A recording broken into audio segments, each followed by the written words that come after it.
background. I'm a 2X entrepreneur.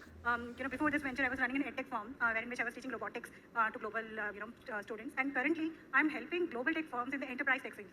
So, I'm developing an AI, tool which is going beyond spray and pray. Right? There are two routes to it, Shraddha, very interesting routes. One is the SI route, right? So right now, we are very strong at tech, right? But we want to crack the enterprise market. So one very interesting route that we found out is the SI, system integrators. Luckily, India is the hub of SIs, including the Accenture, Infosys, Wipro. So they are already connected to the Fortune 500, right? So through the SIs, we are helping the very, very mature startups and not only startups, the analytics and IT services to reach the Fortune 500. And the second route is very interesting, GCCs. GCCs are the talk of the town. Yeah. Very interesting figures, quick figures. I would like to share here. 1,700 GCCs in India. Out of that, 450 are 2,000 Fortune 2,000. So when we started, digging in, we started, conducting podcasts. We started interviewing the, the global leaders. Luckily, for example, Micheline's, the chief data officer, she sits here, she again. So this was the fact which was very, very, when we digged in, we could get a lot of interesting facts.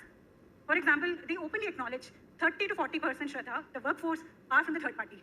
Now, this is a huge opportunity for the entire tech ecosystem. Let it be SaaS, IT services, data analytics. So this is where we come in, and we are developing our AI, enterprise search engine. We have a good data around intelligent, intelligent signals. Where is the right opportunity which matches to the right, So the talent you will connect to SIs and GCCs and Fortune 500 companies. Yes. And you'll do it through AI.